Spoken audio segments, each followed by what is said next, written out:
Bonjour, bonjour à tous et toutes. Euh, les 2 années que nous venons de vivre resteront sans doute comme le moment clé de ce premier quart de siècle. Comme les guerres, les épidémies sont des points de cristallisation où s'expriment des tendances souterraines qui couvaient depuis longtemps, un peu comme la lave sous le volcan. Alors 3 crises qui sont autant de défis pour chacun, qui nous sautent soudain à la figure alors qu'elles n'ont a priori pas grand-chose à voir avec la crise sanitaire. Le défi technologique, celui de la révolution numérique accélérée par les confinements successifs, le défi social avec notamment l'explosion du télétravail et enfin le défi environnemental concrétisé par la récurrence des catastrophes climatiques, notamment cet été. Alors ces ruptures majeures affectent évidemment aussi les entreprises. Alors comment ont-elles vécu ces années folles et comment répondent-elles à ces défis qui menacent leur existence propre? Eh bien, c'est à cette question que nous allons tenter de répondre durant l'heure qui vient avec nos invités que je vous présente maintenant et qui représentent finalement 3 facettes très différentes du monde de l'entreprise. Claire Vaison, vous êtes directrice générale adjointe d'Engie, Jean-François Palus, directeur général du groupe Kering, et Pascal Demurger, directeur général de la Maïf. Alors, on va peut-être revenir un peu sur les leçons de la crise et j'avais envie de poser la même question finalement à nos 3 intervenants et on va voir si les réponses sont les mêmes. Qu'est-ce que vous retenez et qu'est-ce que vous avez appris de cette crise exceptionnelle que nous traversons depuis 2020? Alors, Claire Vaison, je commencerai par vous. Vous êtes donc à la direction d'un très grand groupe énergétique qui lui-même est en pleine transformation, ce qui rajoute peut-être un défi au défi. Alors, dites-moi un petit peu comment vous avez vécu et les 2-3 leçons que vous retirez de ces 2 années. Bonjour, d'abord bonjour à tous. C'est un très grand plaisir d'être là ce matin. Alors, je pense, premier point commun quand même à nos 3 entreprises, aucune d'entre nous n'a été dans une menace existentielle à cause de la crise. Je pense que c'est important de se le dire parce qu'on a des collègues qui sont dans le secteur du tourisme, dans le secteur de l'automobile, de l'aéronautique, qui ont vécu, je pense, une histoire de la crise beaucoup plus compliquée que chacune de nos entreprises, puisque nous étions plutôt les uns et les autres, enfin en tout cas, je laisserai évidemment les co-intervenants le dire, mais le secteur de l'énergie est dans un secteur qui est un secteur essentiel pour l'économie, et crise ou pas crise, en fait, nous avions un devoir de continuité, à la fois de nos activités, évidemment, de fourniture d'énergie. Engie, c'est du gaz, c'est de l'électricité, c'est du renouvelable, on y reviendra. Et puis, ce sont des services, y compris des services à des infrastructures essentielles, les hôpitaux, l'agroalimentaire. Donc, on était en quelque sorte une sorte de seconde ligne de la crise qui devait tenir pendant la crise. Alors, si je m'écarte un tout petit peu du cas de l'entreprise proprement dit, pour moi, trois leçons dans cette crise. La première, celle de nos interdépendances. C'est une évidence, mais je crois que c'est la première fois qu'à l'échelle du globe, on mesure de manière aussi forte, chacun d'entre nous, combien nous sommes au fond interdépendants sur la planète. Ce virus qui est parti d'un pays d'Asie se répand dans le monde entier et devient un sujet collectif. Je crois que c'est une leçon qui est importante, qui fait penser à une autre crise qui peut être planétaire, c'est la crise climatique. Donc première leçon, nos interdépendances. Deuxième leçon, notre capacité à nous mobiliser, à changer nos façons de fonctionner. Ça, je pense qu'on l'a vu dans toutes nos sociétés, on l'a vu dans toutes nos entreprises. Dans une entreprise comme Engie, avec 170 000 salariés dans le monde, nous avons mis quasiment du jour au lendemain tous les gens qui pouvaient être en télétravail, ça veut dire 65 000 personnes. Et en même temps, nous avons continué à assurer les services sur le terrain qui devaient l'être. Donc, grande capacité finalement à changer nos modes de fonctionnement. Et je crois que c'est une leçon intéressante de la crise. Et puis dernière leçon quand même, qui est un peu plus macro, la difficulté qui me frappe. Moi, j'ai un passé d'économiste et j'ai un passé de gestion de crise financière. On pourra peut-être y revenir. La difficulté de coopération internationale, au fond.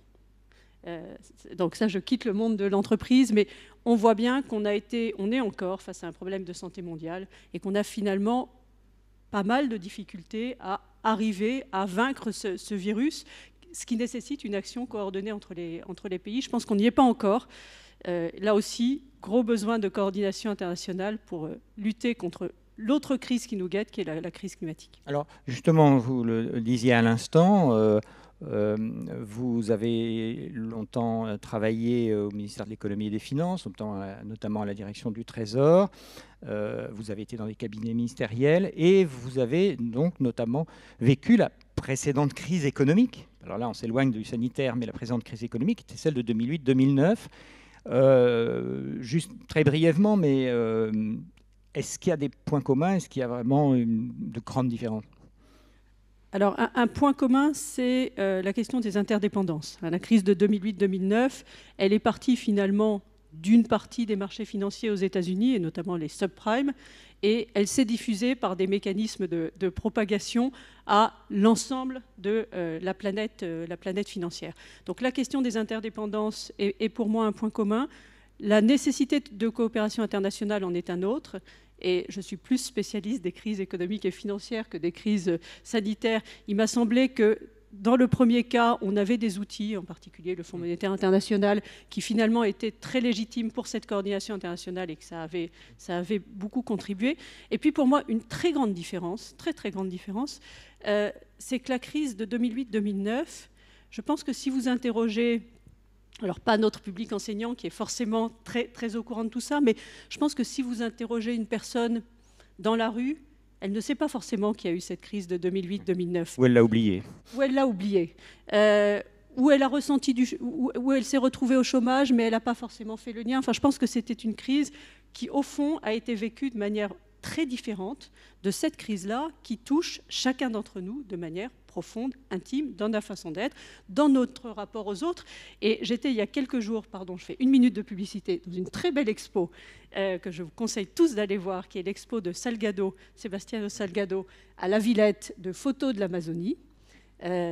Splendide exposition dans laquelle il y a des petits films sur des Indiens d'Amazonie qui prennent la parole, qui expliquent leurs difficultés.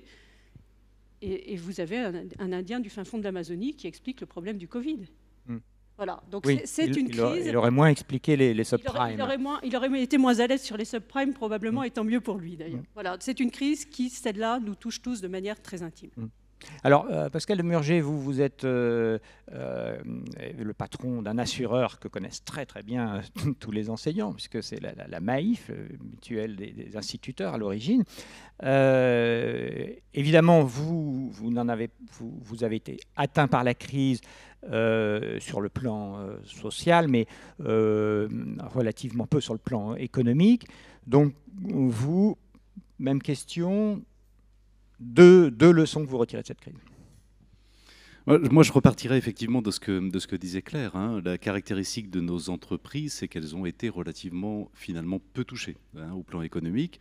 Et au fond, et a fortiori en tant qu'assureur, c'est-à-dire ayant quand même pour mission, au fond, de limiter les conséquences négatives d'un événement quel qu'il soit, y compris d'une crise sanitaire. Très tôt dans la crise, on a considéré que notre responsabilité était précisément d'être solidaire de nos sociétaires, et en particulier, il était hors de question pour nous de tirer un quelconque profit, un quelconque bénéfice de cette crise. Et c'est plutôt finalement dans ce sens-là que la question s'est posée. D'où la décision très rapide dès la fin du mois de mars 2020, donc au début finalement du premier confinement, la décision très rapide de rembourser nos assurés du montant de leur prime d'assurance automobile correspondant à la période du confinement, parce que être assuré pour un véhicule qui n'a pas le droit de rouler, ça n'a pas grand sens. Et d'évidence pour l'assureur, c'est quand même une espèce de bénéfice indu s'il conserve ses primes. Et moi, j'en ai tiré au moins 2 leçons. La première, c'est que lorsqu'effectivement, en dépit de la crise qui souvent fait que l'on a une vision encore plus court-termiste des choses, encore plus accroché à la défense de ses résultats, à la défense de ses intérêts, lorsque, à l'inverse, on prend une décision avec un horizon de long terme, en réalité, on est beaucoup plus dans le juste. Et c'est vrai que sur le coup, prendre la décision de rembourser, pour nous, ça représentait 100 millions d'euros, qui est une somme très importante pour la Maïf. Hein, c'est le montant de notre résultat annuel, grosso modo. Pas tout à fait, mais quasiment. Prendre la décision sur le coup de rembourser 100 millions d'euros à nos assurés, c'était évidemment une décision pas très intuitive et relativement difficile à prendre, mais qui, parce qu'elle était juste au fond, parce qu'elle était alignée avec les valeurs de l'entreprise et parce que c'est le long terme qu'on a privilégié sur le court terme, s'est très vite imposée avec la force de l'évidence et a créé en chaîne, j'allais dire, des conséquences positives totalement inattendues. À la fois en termes de mobilisation interne du corps social, il y a eu une espèce d'adhésion extrêmement forte. Il vous a surpris ou... Dont l'ampleur m'a surpris. L'ampleur vous a surpris. L'ampleur m'a surpris. J'avais pas beaucoup de doutes sur le fait que, évidemment, tout le monde comprendrait en interne le caractère juste, au fond, de cette décision, mais je ne pensais pas qu'il y aurait des manifestations de soutien, d'adhésion de cette ampleur. Moi, j'ai reçu des centaines de mails de salariés, ce qui n'arrive jamais dans une entreprise. Le patron ne reçoit pas de mails de salariés pour lui dire c'est génial ce que l'entreprise a décidé. Là, j'ai reçu des centaines de mails disant mais qu'est-ce qu'on est fier de travailler dans une entreprise capable de prendre une décision de cette nature. Donc vraiment, l'ampleur m'a surpris. De même que la manière dont nos sociétaires ont réagi. Alors là aussi, à la fois directement par mail ou sur les réseaux sociaux ou par différentes manifestations, on réagit de manière extrêmement positive et on réagit dans leur comportement. En augmentant encore, en améliorant encore leur fidélité à la mutuelle. Ça a renforcé la capacité d'attraction de la mutuelle. On a eu de ce fait, depuis, en réalité, on a un développement qu'historiquement on n'avait quasiment jamais eu, ou en tout cas pas dans une période récente. Donc les deux leçons que j'en tire, c'est que lorsque l'on prend une décision crantée sur le long terme et qui par ailleurs est alignée fondamentalement avec les valeurs et la culture de l'entreprise, on est dans le vrai, on ne se trompe pas, et même si ça demande un sacrifice sur le moment, en réalité c'est bénéfique pour tout le monde. D'accord. Vous avez su trancher entre l'urgent et l'important, comme on dit. En quelque sorte. Voilà. Alors, Jean-François Palus, on ne va pas vous demander comment Kering se porte. Kering, donc, je rappelle que ce sont des marques aussi prestigieuses et prospères que Gucci ou Saint-Laurent. Mais néanmoins, vous avez, comme tout le monde, vécu aussi cette crise qui a affecté employés et clients. Alors, vous, les leçons principales que vous retirez, c'est quoi ? La première chose, c'est cette crise, elle nous a rappelé que l'entreprise, c'est avant tout une communauté humaine. Et donc, on a considéré que la santé, la sécurité de nos collaborateurs était la priorité. Et ça, c'est quelque chose que l'on va pérenniser. La deuxième chose aussi, c'est que avec cette crise et la mobilisation que vous avez évoquée, on a vu l'intérêt de prendre soin les uns des autres et de s'intéresser à la vie du groupe, à la vie de l'équipe, à la vie de cette communauté. Et ça aussi, c'est quelque chose qu'on va alimenter dans l'avenir. Et la conséquence de ça a été un changement dans les modalités de communication interne. On a intensifié, on a systématisé la communication interne parce que l'avantage, c'est qu'avec Teams, finalement, tout le monde est à la même distance du centre. Donc ça, on a fait des choses qui, là aussi, vont beaucoup se répercuter, que ce soit au niveau du groupe ou au niveau de ces maisons.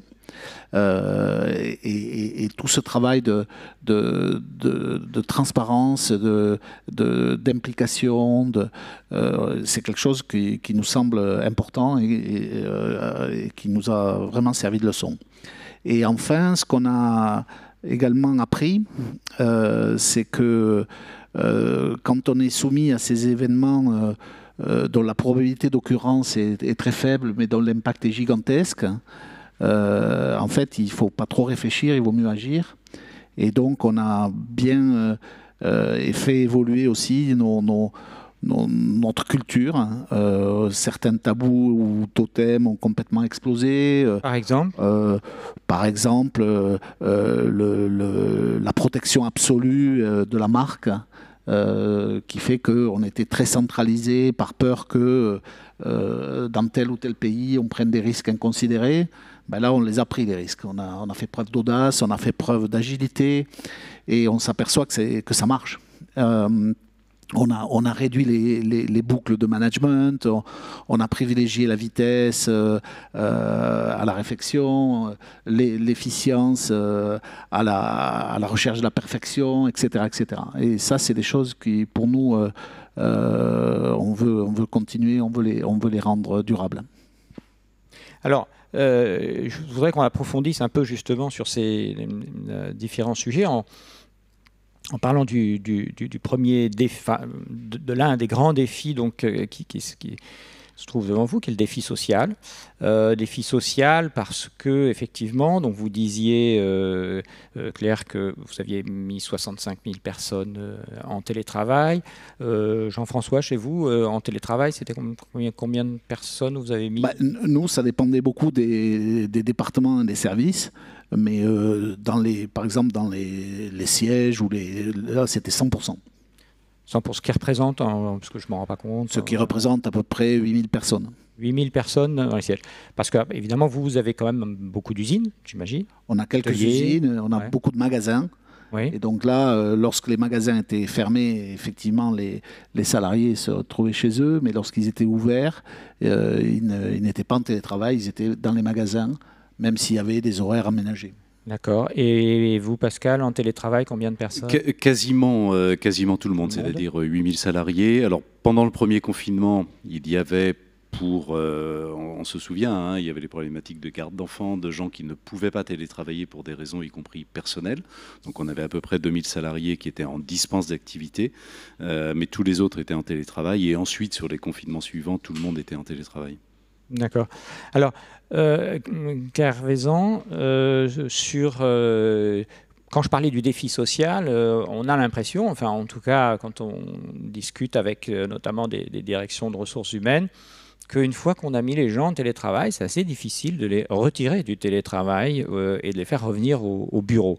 Alors, où est-ce que vous en êtes chez Engie? Est-ce que c'est cette bascule vers un travail à distance, ça a provoqué une vraie réflexion, y compris sur la valeur du travail? Oui, c'est un sujet effectivement qui est intéressant et qui s'est invité de manière un peu inattendue, parce que je pense que dans toutes nos entreprises, on avait des accords de télétravail et voilà, une partie faible des salariés utilisaient ces accords de télétravail et tout à coup, on s'est retrouvé dans des circonstances complètement exceptionnelles à dire aux gens, en fait, vous restez chez vous. Et nous, très, très, très concrètement, je me souviens, c'était un mardi, j'étais avec le COMEX, j'aurais dit, demain, la tour est vide.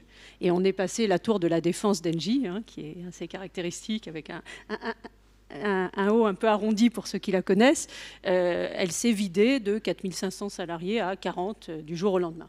Donc, ça a été vraiment un mouvement absolument, absolument massif. Mais en même temps, et je vais venir à votre question, mais en même temps, on avait des salariés qui devaient être sur le terrain. Et mes collègues parlaient de mobilisation. Moi, j'ai été aussi extrêmement frappée. C'est-à-dire qu'on était quand même dans une période dans laquelle le gouvernement disait à tout le monde « restez chez vous ». On était face à une maladie qui était complètement nouvelle, dont on ne savait pas quels étaient les effets potentiels. Enfin, tout ça était quand même assez inquiétant, si on se remémore à l'état dans lequel nous étions tous au mois de mars, quand le président disait « nous sommes en guerre ». Bon, il y avait quand même un degré de stress, d'incertitude assez fort. Et dans le même temps, nous avions, les uns et les autres, des salariés qui se levaient le matin, qui étaient sur le terrain parce que simplement, on n'avait pas le choix. Et au plus fort du confinement, on allait chez les particuliers. Parmi les services d'Engie, il y a le fait d'aller chez les particuliers, de les dépanner quand ils ont un problème de chaudière. Ça, il n'est pas question de l'arrêter, qu'on soit confiné ou pas confiné. Donc vraiment, pendant toute la crise, en fait, on a eu une coexistence de 65 000 salariés en télétravail, mais des salariés sur le terrain, y compris chez les particuliers et en période de Covid. D'où évidemment les mêmes impératifs que tout le monde, de protection qui était la priorité numéro 1, protection de nos salariés, protection des personnes avec qui ils sont en contact. Mais je commence par ce point parce que je pense que c'est important pour situer le débat du télétravail. C'est-à-dire qu'une entreprise comme la nôtre est forcément sensible au risque de créer un système à 2 vitesses. On ne peut pas avoir durablement, d'un côté, des salariés qui ont une flexibilité maximale, qui restent chez eux autant qu'ils veulent, et de l'autre, des personnes qui doivent être sur le terrain, quoi qu'il arrive. Donc, de ce point de vue-là, nous, on a en ce moment... C'est la première inégalité, finalement. Ce serait créer une vraie inégalité, de créer effectivement un monde du travail à 2 vitesses au sein de l'entreprise. Et donc, pour une entreprise comme la nôtre, on est très clair, on a un message managérial fort, qui est évidemment de suivre les réglementations, les lois locales, bien sûr, et il peut y avoir de la diversité. Mais le deuxième message, c'est que la présence au travail fait partie des façons de travailler du groupe Engie. Alors, une fois qu'on a dit ça, ça ne veut pas dire qu'on ne va pas aller vers plus de télétravail. On est en train de discuter dans l'entreprise des accords de télétravail qui vont être très certainement beaucoup plus utilisés qu'avant. Donc, on va vers 2 jours de télétravail par semaine, mais on a le sentiment que ça va être beaucoup plus généralisé. Et d'ailleurs, dans nos projets immobiliers, puisqu'on changera de siège en 2024-2025, on va en tenir compte. On va en tenir compte dans l'espace total et on va en tenir compte dans la manière dont on emménage l'espace. C'est une réflexion. Donc vous allez faire des économies aussi. Donc ça va permettre effectivement des économies de locaux, mais aussi des locaux. Quand on ira au travail, ce ne sera pas simplement pour travailler tous côte à côte, ce sera sans doute pour faire plus de choses de manière collective, sans doute plus de salles de réunion en particulier. Est-ce que vous avez fait j'imagine, un sondage auprès de vos salariés pour savoir, s'ils voulaient rester en télétravail et dans quelle mesure? C'est-à-dire, combien voudraient revenir en 100% en présence, combien voudraient rester en 100% en télétravail et au milieu, combien ça se répartit? Alors, on n'a pas fait de sondage exhaustif. Il y a un dialogue social sur le sujet, bien sûr. Moi, j'ai été frappée l'an dernier, quand on parlait de télétravail, par l'hétérogénéité chez les salariés. Et y compris quand j'étais dans le dialogue social avec les partenaires sociaux, certains y trouvent parfaitement leur compte et d'autres pas du tout. Et moi, j'avais des représentants, et je pense que ça c'est sans doute le cas ailleurs, j'avais des représentants des organisations syndicales qui me disaient que c'est une souffrance pour un certain nombre de salariés que d'être en télétravail. Ça peut être lié à toute une série de questions personnelles, de mal logement, de présence d'enfants en bas âge, de difficultés à cohabiter tout simplement avec son conjoint, son entourage. Mais il y a des personnes pour lesquelles le télétravail n'est pas une bonne nouvelle. Donc je crois qu'il faut vraiment être très attentif à ça. Mais je n'ai pas de réponse quantitative à quel pourcentage voudrait aller où. Et à contrario, une jeune femme, il n'y a pas très longtemps, me disait « Mais pourquoi donc voulez-vous qu'on revienne au travail ?» Et je lui ai dit parce qu'au travail, on fait des choses qu'on ne fait pas chez soi, en termes de créativité, de fluidité des échanges, ce qui se passe à la machine à café, pour dire les choses de manière un peu simple, ça n'existe pas quand chacun est dans son salon. Mais il semblerait que, on constate notamment dans les entreprises de la technologie, mais que les jeunes soient particulièrement sensibles à la possibilité de télétravailler, voire de quitter Paris, par exemple, pour ceux qui ont la chance de travailler dans votre bel immeuble, pour avoir des conditions de vie plus confortables, et qui sont donc extrêmement enthousiastes vis-à-vis du télétravail. Oui, c'est possible. Alors, vos informaticiens, par exemple, de moins de 35 ans. Alors, je n'ai pas, je n'ai pas un zoom. Sur les 65 000, il doit bien y en avoir au moins quelques milliers qui seront dans ce cas. Il doit y en avoir quelques milliers. Celle qui m'a posé cette question de pourquoi voulez-vous qu'on revienne, c'était une jeune femme, effectivement. J'étais tout à fait étonnée, d'ailleurs, entre nous, parce que moi, quand j'avais 25 ans, j'avais plutôt envie de socialiser, d'aller voir des gens. Mais j'ai trouvé un peu surprenant qu'une jeune de 25 ans me dise pourquoi je ne peux pas rester chez moi. Mais c'est possible, et on va observer tout ça, mais vraiment, nous croyons profondément que la richesse des relations au travail, ça n'est pas tout à fait la même quand on passe sa journée derrière un écran et derrière un Teams. D'accord. Jean-François Palus,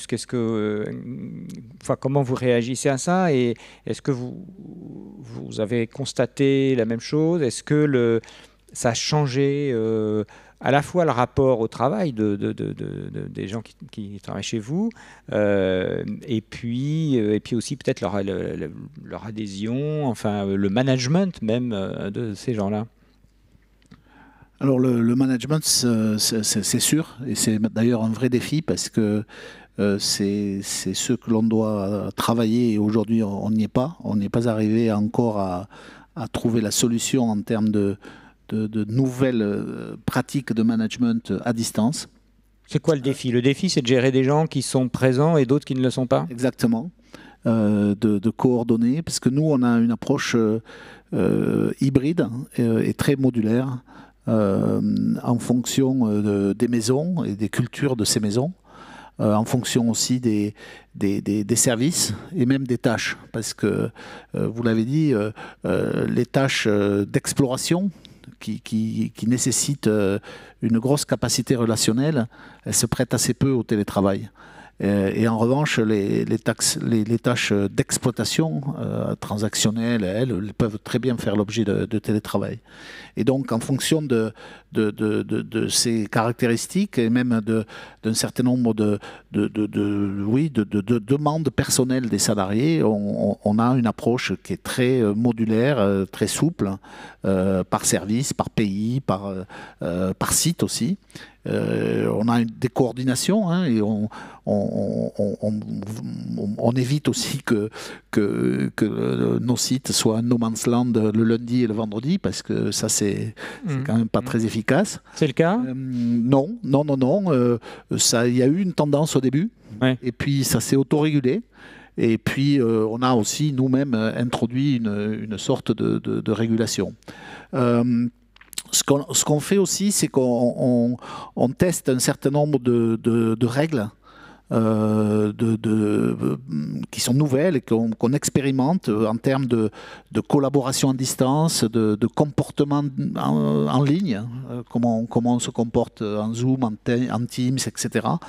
Et pour les managers aussi, comment on change la définition des attentes et aussi la gestion des objectifs. Donc, et de la même façon, on demande que les équipes rajoutent un certain nombre de pratiques, d'événements pour maintenir la cohésion, renforcer l'engagement, assurer aussi une certaine convivialité, la machine à café dont vous parliez, et aussi parce qu'on a trouvé que c'était utile que les managers s'intéressent plus intimement, alors sans intrusion, mais intimement à leurs collaborateurs.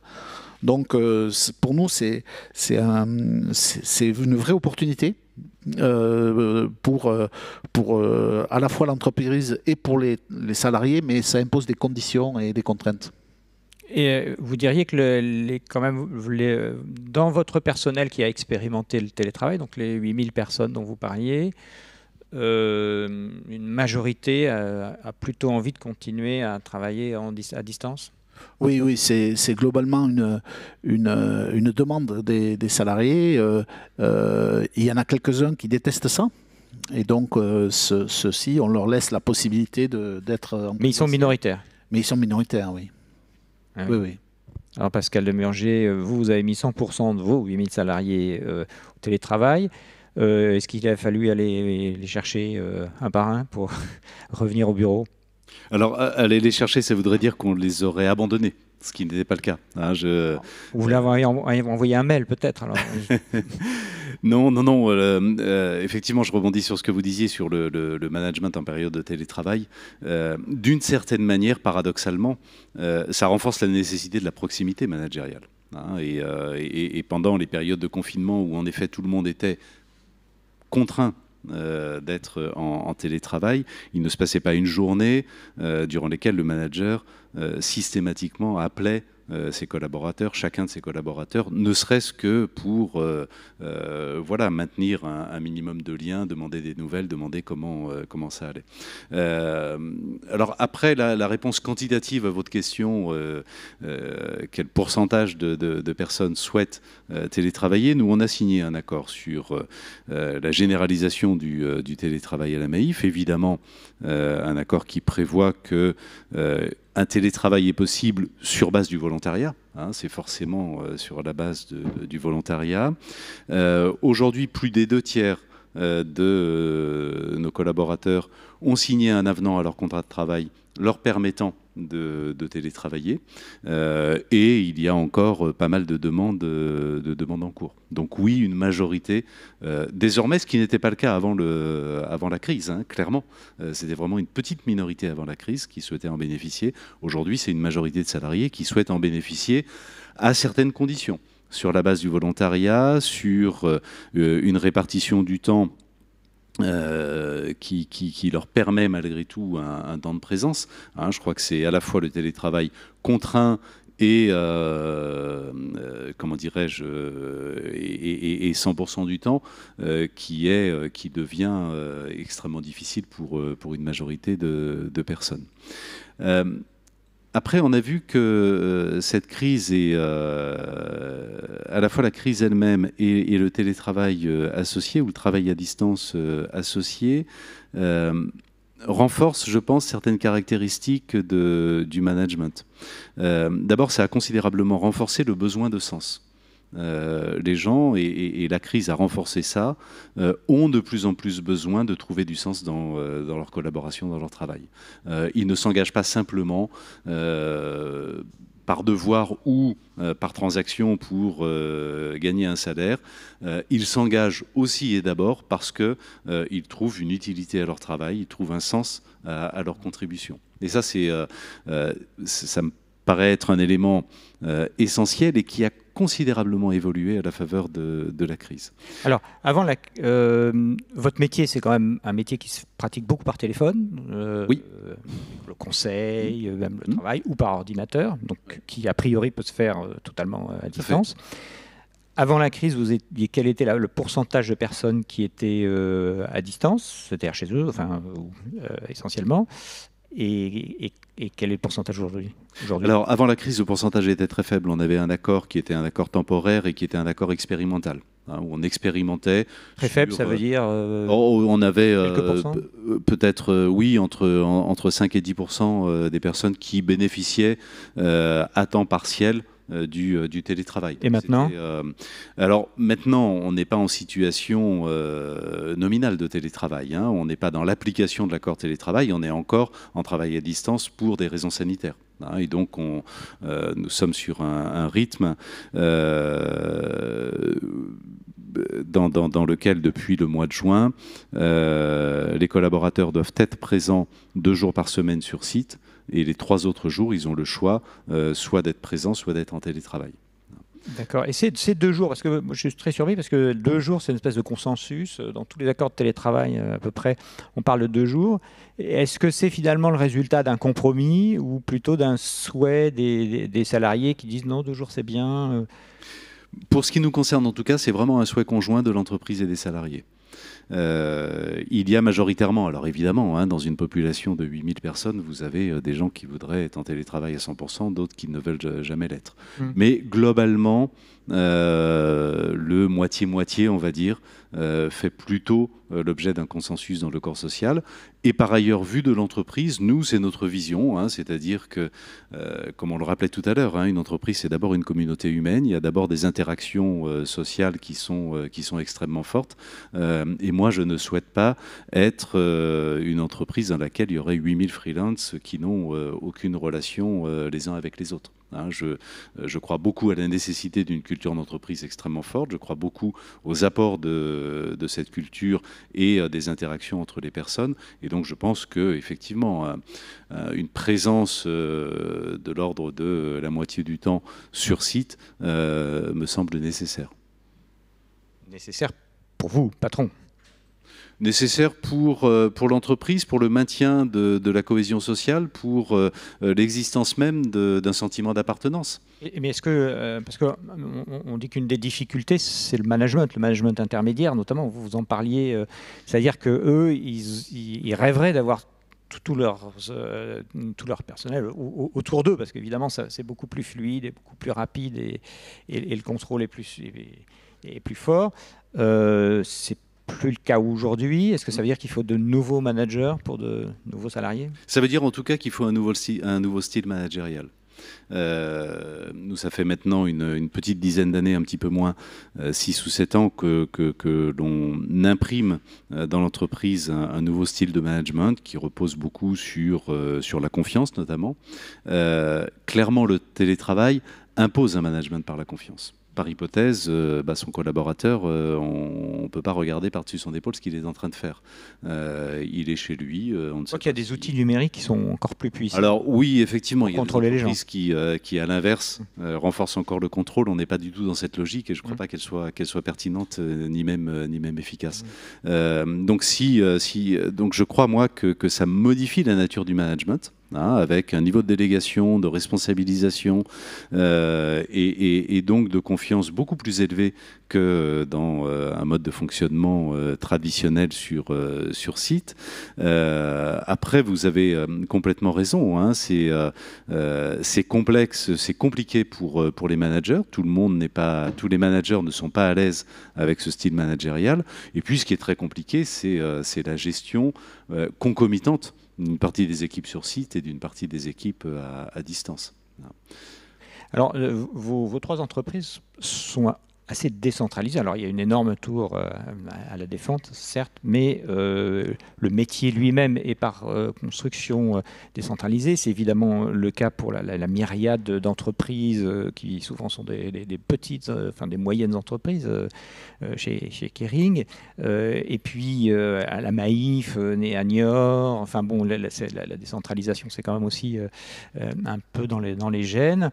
On voit que quand on discute avec les gens autour de soi sur ce sujet-là, reviennent l'argument du temps de déplacement pour venir au travail, et puis la possibilité également d'aller dans un endroit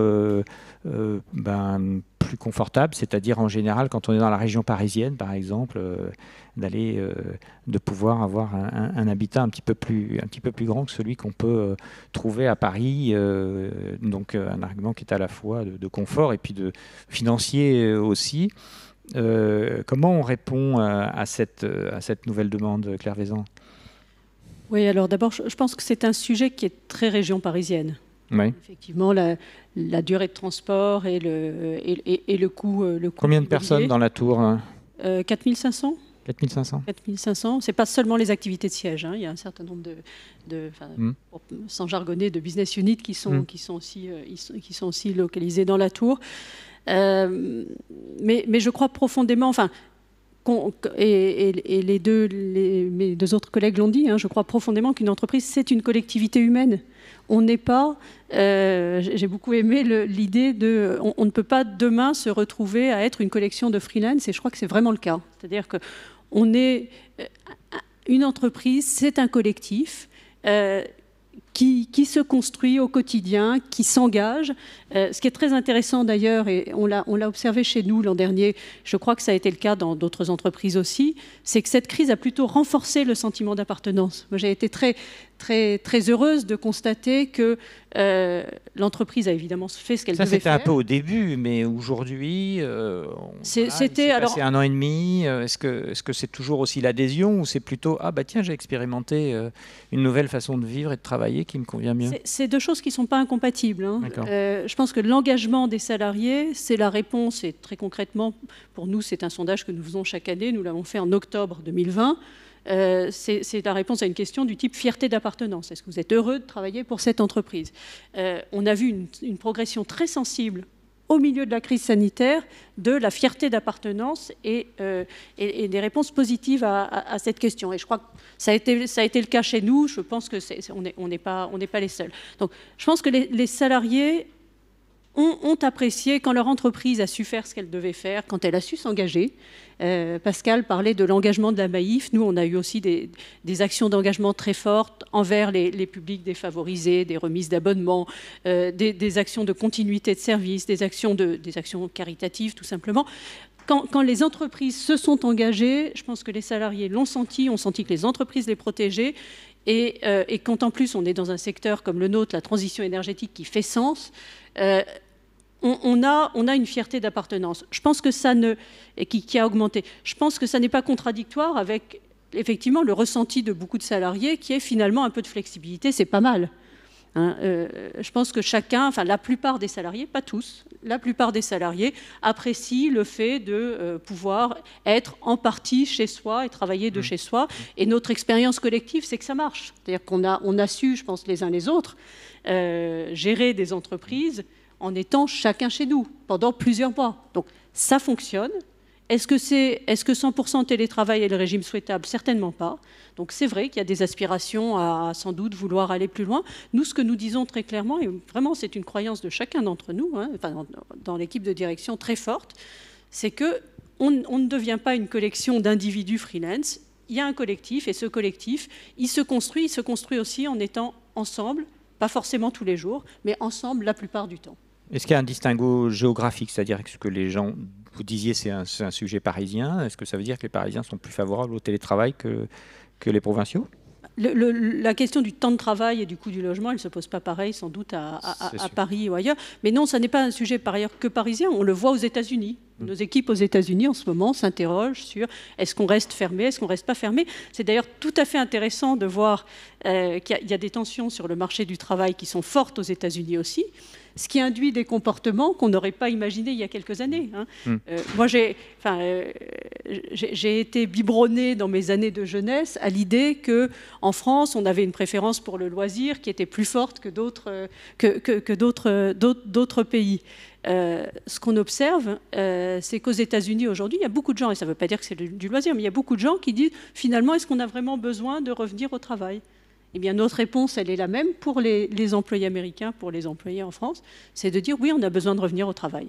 Donc ça n'est pas un sujet que parisien, et je crois que là, il y a vraiment une question que chacun d'entre nous doit se poser, et j'ai l'impression qu'on a tous les trois, au fond, une réponse assez similaire, qui est de se dire, l'entreprise demain, ça n'est pas une collection d'individus qui chacun travaille de chez lui, ça reste un collectif, plus que jamais, qui doit s'engager autour de quelque chose qui fait sens, et cet engagement, il se produit aussi en étant les uns avec les autres. Alors Jean-François Palus, vous êtes d'accord avec ça? Parce que votre entreprise, elle est beaucoup plus éclatée, elle est très éclatée, et donc est-ce que cette problématique se pose comme ça? Est-ce que il y a ce sujet de je préfère rester chez moi plutôt que d'aller dans l'entreprise? Est-ce que vous êtes obligé d'en faire revenir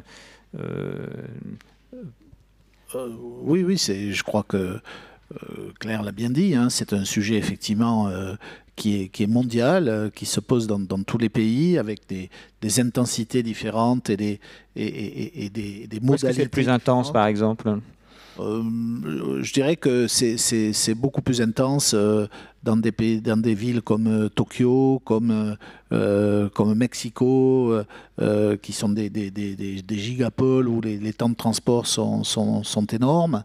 Et donc, le rôle que nous devons avoir, c'est de donner une raison de venir au bureau.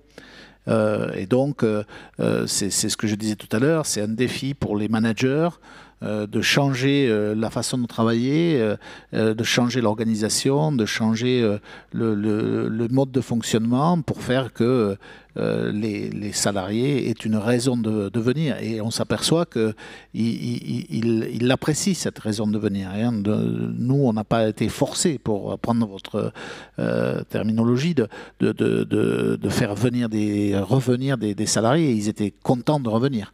Donc, encore une fois, selon les... Si on les fait revenir pour des tâches qu'ils pourraient très bien, voire mieux, exécuter chez eux, c'est une erreur. Donc c'est à nous de relever ces défis et de trouver le bon ajustement. Mais une fois qu'on aura trouvé ça, je pense que ça va très bien fonctionner. Et la raison principale que vous donnez aux gens pour leur donner envie de revenir, c'est quoi? C'est la machine à café? Ouais, la machine à café en fait partie. C'est l'intelligence collective. On est meilleur à plusieurs que tout seul. Pascal Demurger. Clairement, on est meilleur à plusieurs que tout seul, et ça dépend de la nature des fonctions. On a vu que le télétravail était extrêmement efficace pour des tâches un peu répétitives, pour des tâches d'exécution. Et ça a été redoutablement efficace. La productivité s'est même améliorée. Il y en a pas mal chez vous, des tâches comme ça. Et il y en a pas mal chez nous, des tâches comme ça. Ça a aussi permis d'étendre, d'élargir un peu les horaires d'ouverture au public. Parce que c'est vrai que c'est plus facile le samedi matin ou le soir un petit peu tard de répondre aux sociétaires si on le fait de chez soi plutôt que du bureau. Donc il y a des natures de tâches qui se prêtent très bien au télétravail. En revanche, dès que l'on est un tout petit peu plus dans la créativité, dans l'innovation, dans comment dirais-je, l'émergence de nouvelles idées, de propositions, etc., tout ça, ça naît de la confrontation. Tout ça, ça naît de l'échange, y compris d'ailleurs de l'échange informel devant la machine à café. Les idées naissent de la discussion, du dialogue et de l'échange. Elles ne naissent que très rarement de l'introspection et de la réflexion individuelle. Il y a des génies, mais il n'y a pas que des génies. Donc il faut aussi ce temps de confrontation et d'échange pour progresser. Sur le court terme, le télétravail n'a pas posé de problème. Je pense qu'il serait funeste s'il était, de manière en tout cas complètement généralisée, trop durable. D'accord. Et donc la bonne mesure pour vous, c'est 2 jours de télétravail par semaine? Pour moi, c'est une bonne mesure. La bonne mesure, elle est d'abord à la main du salarié. C'est d'abord à lui de dire moi j'ai envie de ne pas télétravailler, de télétravailler 2 jours, 1 jour. Alors ça s'exprime souvent dans les rapports sociaux, c'est-à-dire par le truchement des syndicats, notamment dans les négociations sur les temps de travail et sur le télétravail. Est-ce que les représentants des salariés avaient des demandes qui étaient supérieures à celles que vous vouliez leur accorder? En l'occurrence, non. On a signé un accord à l'unanimité des organisations syndicales, ce qui est suffisamment rare pour être souligné. Toutes les OS ont signé cet accord, et vraiment sur la base d'un consensus, effectivement, sur cette double thématique d'une répartition au maximum. On peut aller jusqu'à 3 jours de télétravail chez nous au maximum. Et puis évidemment, le deuxième thème, c'est le salarié qui prioritairement choisit le quantum de télétravail qu'il désire avoir. Alors, je disais donc qu'au-delà de cette question du défi social, il y a aussi le défi technologique.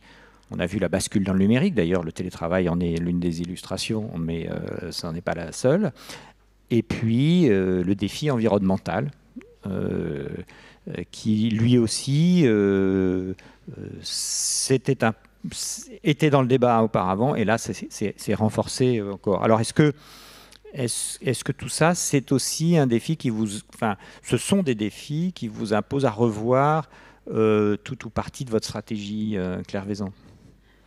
Alors, non, parce qu'heureusement, on n'a pas attendu le Covid pour embrasser ces 2 défis. Donc, Engie, comme vous l'avez en tête, c'est une entreprise énergétique. C'est une entreprise qui est l'héritière pour ceux qui sont nés il y a quelques années, de la fusion donc, de Gaz de France et Suez qui s'est produite en 2008. Donc, entreprise qui a un ADN gazier et qui, il y a plusieurs années, a fait de manière très significative, a pris de manière très significative le virage de la transition énergétique. Concrètement, ça veut dire quoi? Ça veut dire que le groupe est sorti d'un certain nombre d'activités. Je pense par exemple aux activités d'exploration-production de gaz. Et le groupe a divisé par 2, en quelques années, ses émissions de gaz à effet de serre. Et tout ça, bien évidemment, avant le Covid.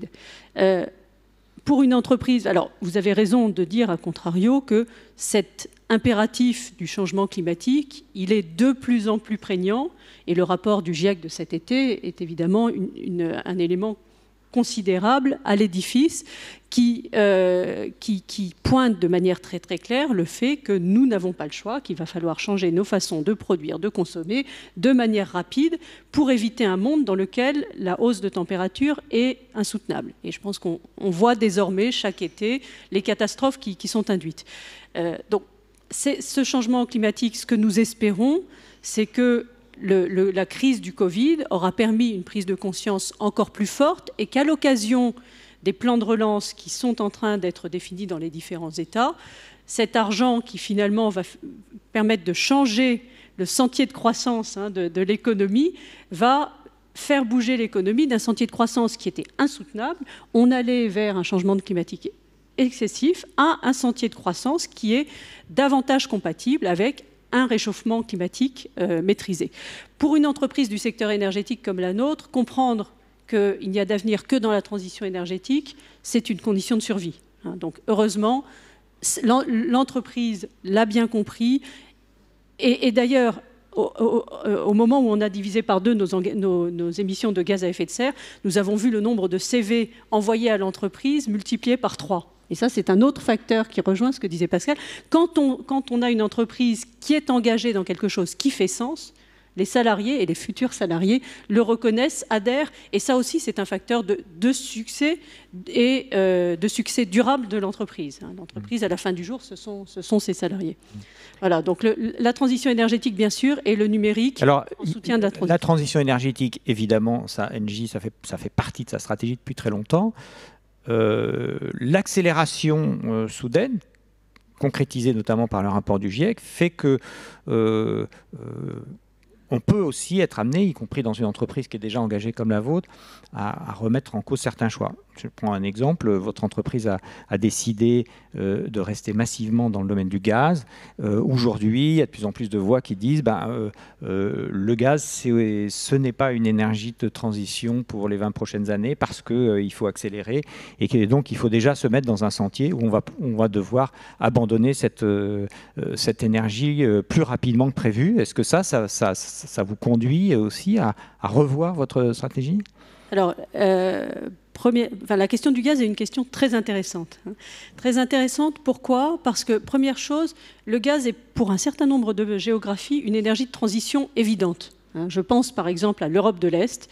Les pays qui ont un mix aujourd'hui très carboné, avec du charbon, ces pays-là, quand ils convertissent une centrale à charbon en centrale à gaz, ça réduit par 2, ça divise par 2 les émissions de gaz à effet de serre associées à la production d'électricité. Donc, pour un certain nombre de pays, passer directement du charbon à tout renouvelable, c'est un chemin qui n'est pas possible en termes de capacité. Le gaz est sur le chemin critique et permettra déjà une réduction significative des émissions de gaz à effet de serre. Premier point. Deuxième point qui est important, le gaz c'est fossile et donc il y a des émissions de gaz à effet de serre associées au gaz. Nous sommes très clairs sur le fait qu'à l'horizon 2045, et c'est un engagement que nous avons pris cette année, l'entreprise sera neutre sur ces 3 scopes, pardon de ce jargon, scope 1, scope 2, scope 3.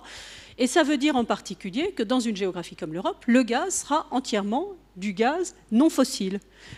Et là, un mot quand même, parce que je pense que ce sont des sujets qui ne sont pas bien connus. Et très honnêtement, moi, je suis chez Engie depuis 2 ans.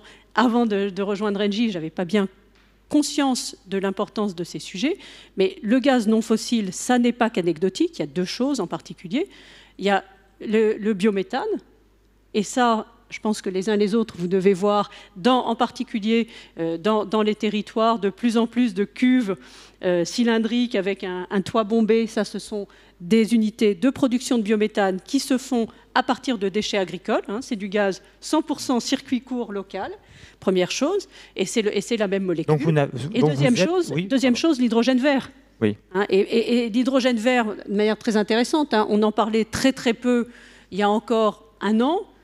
Je pense que maintenant, tout le monde a bien en tête que l'hydrogène vert qui est produit à partir d'énergies renouvelables, hein, avec typiquement l'excès de photovoltaïque que vous produisez à un moment où vous n'avez pas besoin d'électricité, vous pouvez produire de l'hydrogène vert avec ça. C'est quelque chose qui se stocke, qui se transporte. Donc ça valide et donc plutôt c'est un complément. Voilà, donc ça valide plutôt votre stratégie. Alors je voudrais passer à Jean-François Palus. Vous, est-ce que cette crise, c'est aussi l'occasion, en fait, cette transformation, est-ce que si l'occasion de revoir votre engagement et votre responsabilité environnementale? Écoutez, nous, cet engagement, il est ancien et il est très ancré dans notre stratégie, que ce soit au niveau du groupe ou au niveau de chacune des marques. Et donc, la crise, elle n'a fait qu'accélérer la mise en œuvre de ce que l'on avait. De quelle manière ?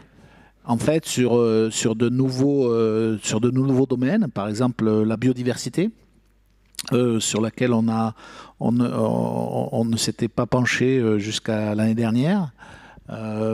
Mais et je dirais que sur les autres domaines, on est plutôt en avance, ou en tout cas on est par rapport à un plan de marche ambitieux, on est en ligne avec ce plan. Et donc ça n'a fait que confirmer ce besoin. Et je dirais que aujourd'hui, que ce soit en termes de responsabilité sociale ou de questions sur le climat, sur la biodiversité, sur l'environnement, c'est quelque chose qui est au cœur de nos préoccupations. Parce qu'on sait que le secteur textile, notamment, vous êtes quand même fortement présent dans le secteur textile, est un secteur qui par lui-même, pose des questions environnementales tout à fait majeures qu'on découvre un peu aujourd'hui. Oui. D'ailleurs, nous, le président de la République a mandaté notre président pour diriger et coordonner un groupe international d'acteurs de l'industrie textile, justement dans cette optique de réduire l'empreinte environnementale. C'est le Fashion Pact, qui regroupe plus d'une centaine de grands noms du textile mondiaux dans tous les domaines, pas seulement le luxe, et qui œuvrent ensemble à réduire cette empreinte environnementale. Mmh. Pascal Demurger, vous êtes concerné en tant qu'assureur, évidemment, par le défi environnemental. Est-ce que cette crise a été l'occasion aussi d'un changement plus profond dans ce domaine ?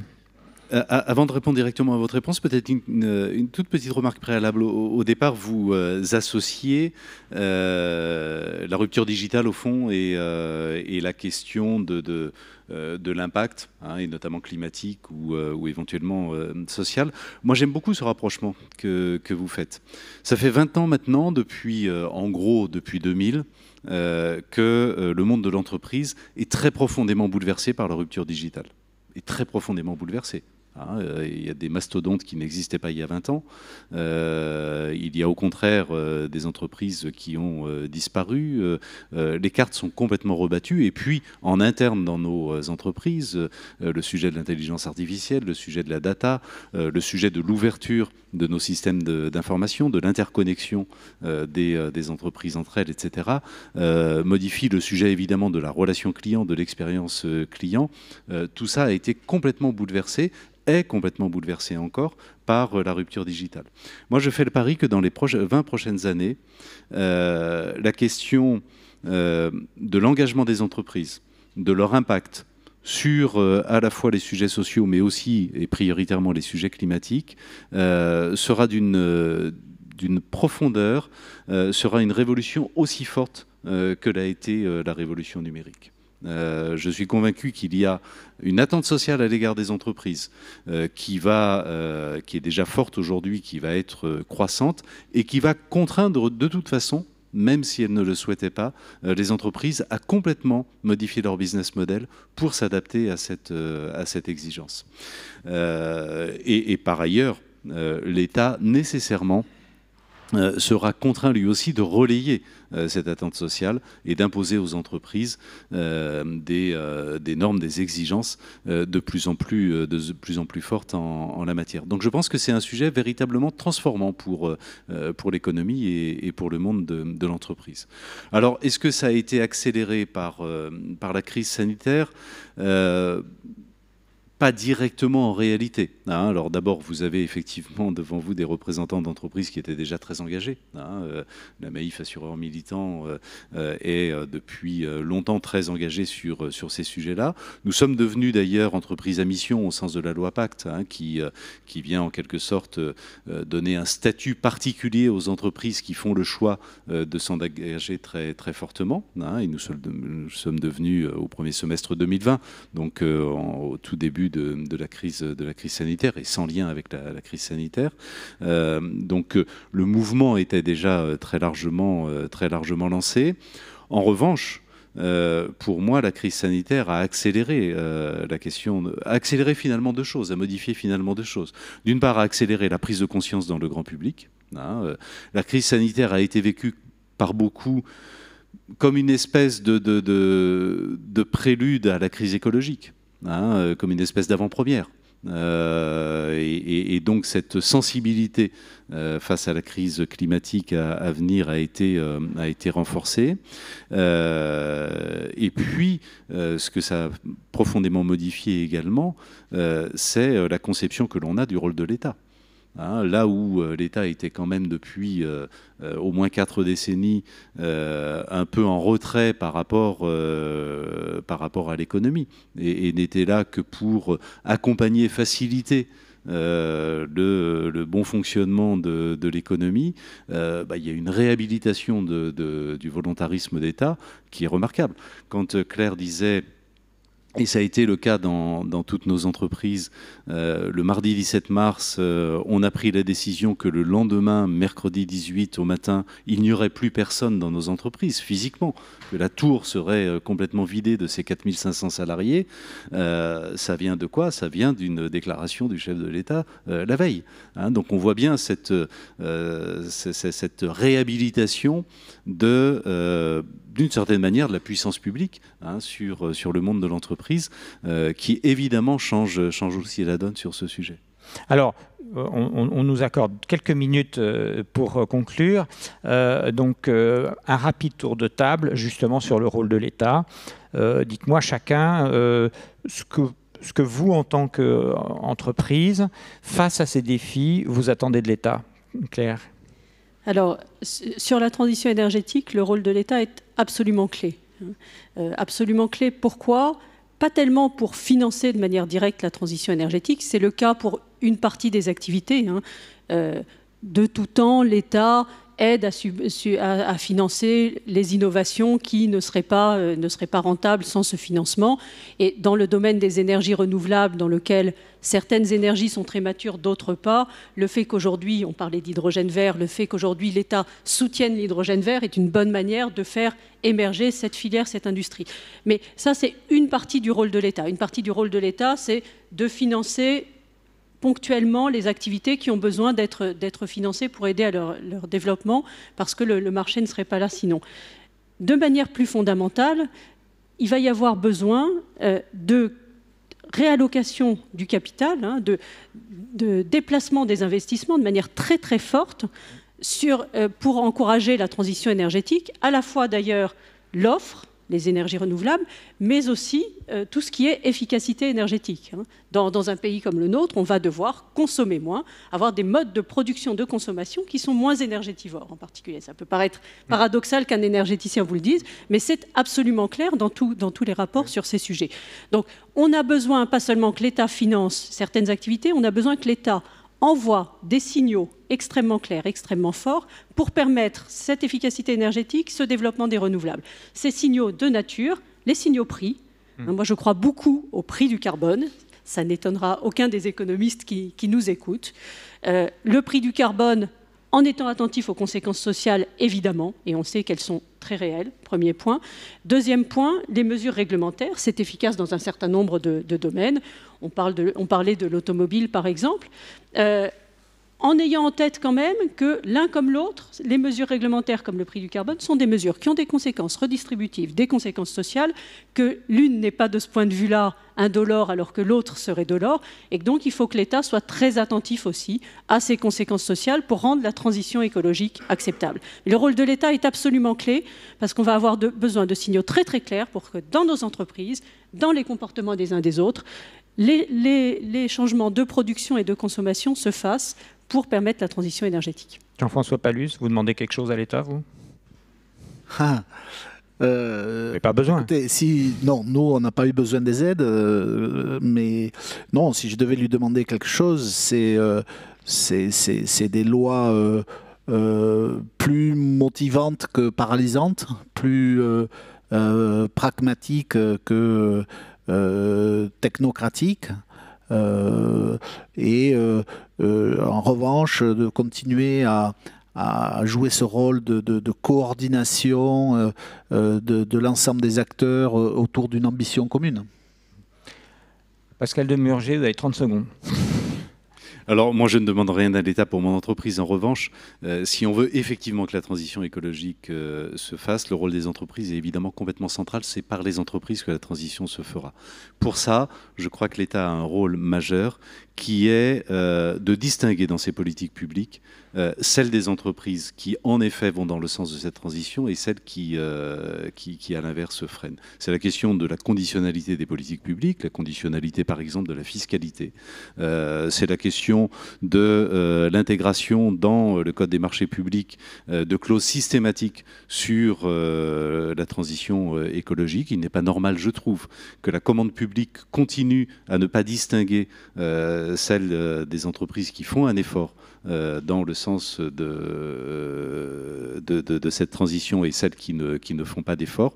Donc je crois qu'un jour viendra où cette question de la conditionnalité des politiques publiques, y compris encore une fois de la fiscalité, des aides publiques, etc., se posera nécessairement si on veut encourager, inciter fortement, et y compris financièrement, les entreprises à réellement bouger et aller dans le sens de cette transition.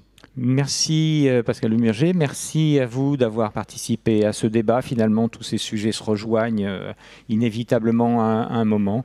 Merci à tous et place au débat suivant.